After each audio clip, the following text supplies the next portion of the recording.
السلام عليكم ورحمة الله وبركاته. ولا ريال وأبحينا أو هل كان إذن كسلاميسة وحن ربا أولا إنا أمهد عليو الله سبحانه وتعالى كدبنا وحن ربا إن أن أمهد عليو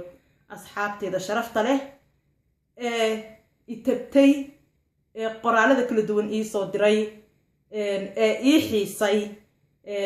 kuwaasoo habab kala duwan qoraalada iigu soo gudbinayay sida inay YouTube channelkayga ii soo dhigayeen qoraalo noocaas ah iyo in ay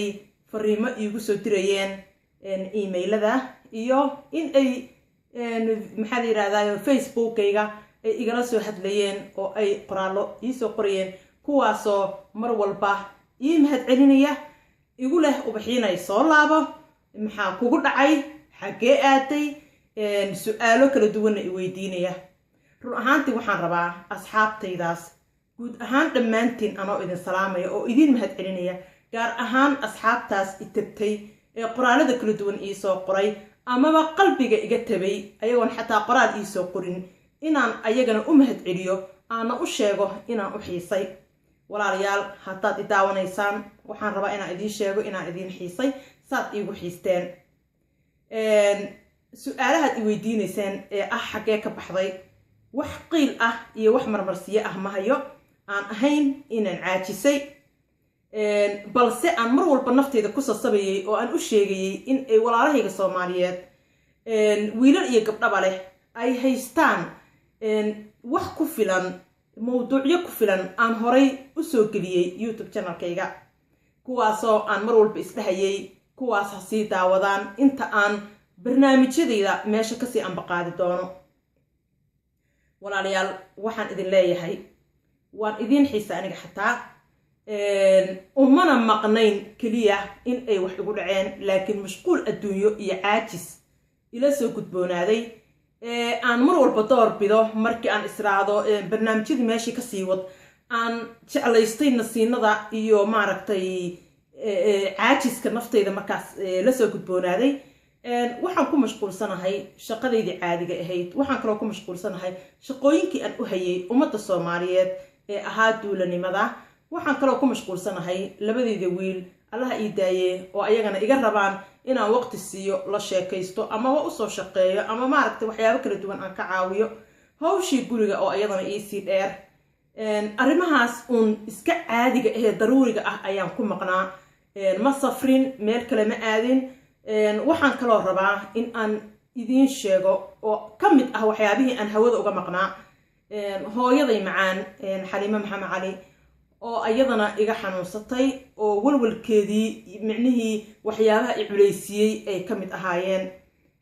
marnaba qalbigayga uusan caadi ahayn maalinkii ay xanuunsatay ilaa maantay arrimaha noocaas oo kale ah ayaa walaal micnihii ila soo gudboonaaday ma ahayn wax micnihii aan barnaamijyada iga dhamaadeen ama maaragtay aan nacay in aan walaalahayga Soomaaliyeed wax la wadaago micnihii arrimahaas micnihii iska maaragtay nolol maalmeedka ka mid ah ayaan hawada uga maqnaa walaalayaal insha Allah tacaala waxaan rabaa barnaamijyadeedii inaan meesha kasii ambaqaado maxaa la yiraahdaa mowduucyo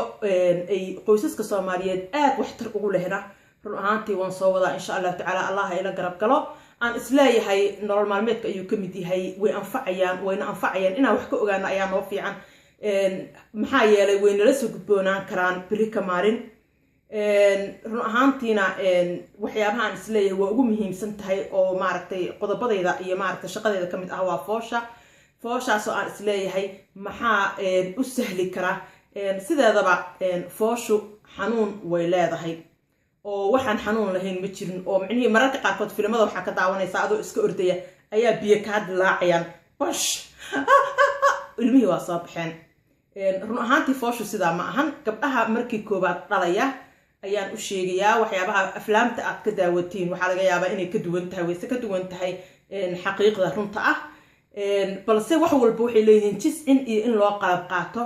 in la isku sii diyaariyo mararka qaarkood adoo isdiyaariyey ayay si wax noqon karaan taasna waxa lagaaga baahan yahay in case haday dhacdo in aad diyaar u tahay oo maaragtay sii ogolaatay waxyaabaha qaarkood oo hadhow kula soo gudboonaanayo waxaa dhici karta mararka qaarkood waxaad diyaarsatay inay si kala noqdaan waxaa dhici karta waxaadan diyaarsaninna inay kula soo gudboonaadaan waxyaabahaas oo dhan waa iska fiicantaa qofka inuu isu sii diyaariyo uu og yahay micnihii at least waxyaabaha maaragtay foosha iyo axwaasheeda iyo micnihii waxa kula soo gudboonaan karo oo kaleeto inay iska sii og tahay saysan hadhowta kugu noqonin wax kadis ah walaalayaal waxaan rabay keliya inaan idin sheego inaan soo noqday in aan barnaamijyadayda meesha kasii anbaqaadi doono insha allahu tacaala in aan mar walba idin xiiso in aan maaragtay mar walba idinka fakero oo aan rabo wanaagiina iyo waxtarkiina marnaba aanan idinka xaasidi doonin waxaan aqaano anoo dana gaara leh taasna ma ihi qof noocaas ah marka walaalayaal waa soo noqday hawada waa ku soo noqday insha allahu tacaala waan maaragtay isla joognaa gabdhaha ama wiilasha ama gabdhaha ama qof kastaba oo qoraal iisoo qoray oo aanan uga soo jawaabin waxaa taas keentay sidaa ogtihiinba caajiskaygii aan idiin sheegay inaan caajisaysnaa run ahaantii caajis aan caadi ahayn ayaa igu soo degay waxaan is rajeynayaa insha allahu tacaala inaan ka gudbay ama ka gudbi doono وانا idin salaamayaa assalaamu calaykum waraxmatullaahi wabarakaatu iga raali noqda inta ii soo qortay qoraalo oo aanan ka jawaabin haddaanan ka jawaabin xataa